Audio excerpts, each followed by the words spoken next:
Cuando se habla de conocer la voluntad de Dios, cuando se habla de experimentar la victoria de Dios en la propia vida, creo que muchos de nosotros nos quedamos un poco como a ciegas. Y ciertamente hay camino, de eso quiero hablar. Y quiero hablar apoyándome en la primera lectura de hoy, que nos muestra precisamente una victoria de Dios cuando David tuvo que enfrentar a ese gigante arrogante llamado Goliat. Sí hay camino. Cosas que uno puede hacer para conocer la voluntad de Dios. Mira, uno puede acercarse a la palabra divina.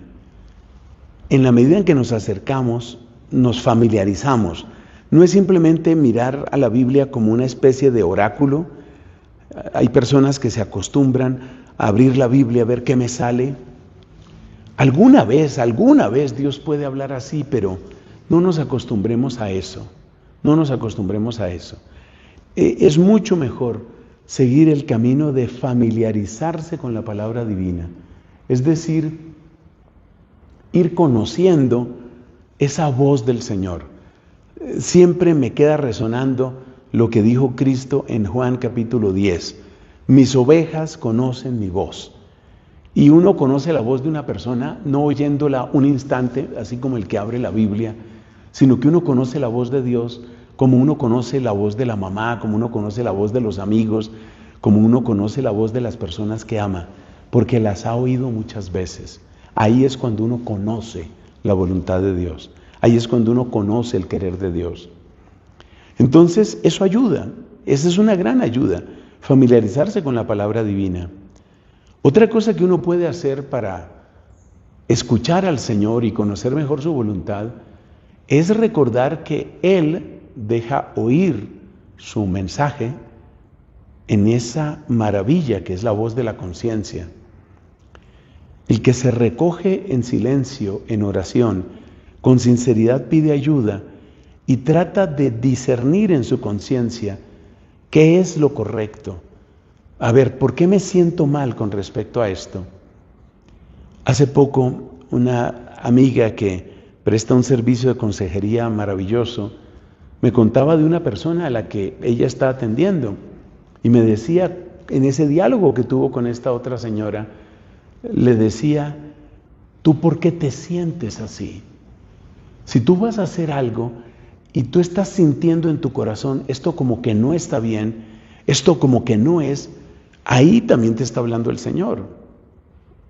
Otra cosa que puede ayudar en esa búsqueda de la voluntad de Dios es cuando uno hace una pregunta a personas que uno sabe que tienen como una intención recta, tienen una buena formación, un buen consejero, un buen director espiritual, una persona sabia que sabemos qué vida está llevando y sabemos que es una persona que busca al Señor. Eso es un tesoro muy grande y ahí se puede pedir consejo. No se nos olvide también el ejemplo que nos dan los santos. Así como nos familiarizamos con las páginas de la Escritura, es conveniente que nos familiaricemos con las vidas de los santos. Ellos tienen mucho que enseñarnos. Pero además de todos esos consejos que son más o menos estándar, la primera lectura de hoy, vuelvo a ese texto, David y Goliat, nos enseña otra manera, todavía otra manera de reconocer el actuar de Dios y de ponernos en la ruta para experimentar su victoria. Porque yo creo que tanto tú como yo, pues queremos experimentar la victoria de Dios en nuestra vida. ¿Sabes qué ayuda? Una cosa que ayuda mucho es repasar la propia historia. Fíjate cómo ante este caso de el gigante Goliat que ofende a Dios, que blasfema, que se burla del pueblo de Israel, fíjate cómo en esa situación tan difícil el rey David toma un camino orientado por la experiencia que ya ha tenido. Concretamente quiero referirme a esta frase: el Señor que me ha librado de las garras del oso y del león, me librará también de Goliat. Es decir, ¿qué está haciendo David ahí? David está aprendiendo de su propia experiencia. Lo que te quiero decir es que tu vida también es un libro y que en la medida en que tú tienes fresco ese texto que es tu libro, que es tu vida, en la medida en que tú aprendes de lo que has vivido, Dios ahí también te habla con mucha claridad. Hay una frase relacionada que viene de un gran predicador del siglo XVI, Fray Luis de Granada. Decía este gran dominico español: Dios que me ha traído hasta aquí no me va a dejar aquí. Eso es bendito, eso está muy bien dicho. Dios no me va a dejar aquí. ¿Qué quiere decir eso? Quiere decir que yo puedo aprender de lo que Dios ya me ha mostrado. Del camino recorrido yo puedo aprender.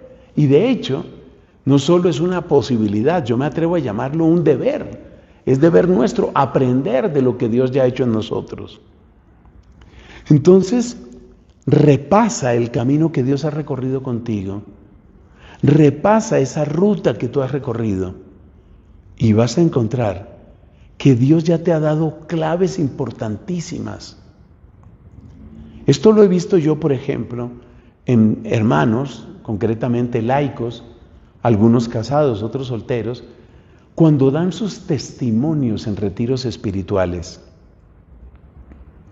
Cuando tú preparas un testimonio para darlo en un retiro, pues lo que estás haciendo es repasar en tu memoria las bendiciones, las providencias, las enseñanzas que Dios ya te ha dado. Ese es un tesoro. No lo pierdas, es un tesoro. Ese tesoro hay que aprovecharlo, porque ese tesoro es voz de Dios que te orienta hacia el futuro. David se apoyó en el pasado y dijo: Dios me ha librado de bestias feroces, leones, osos. Como Dios lo ha hecho, Dios lo puede hacer. Ese es el uso santo de la memoria. Dios lo ha hecho, Dios lo puede hacer.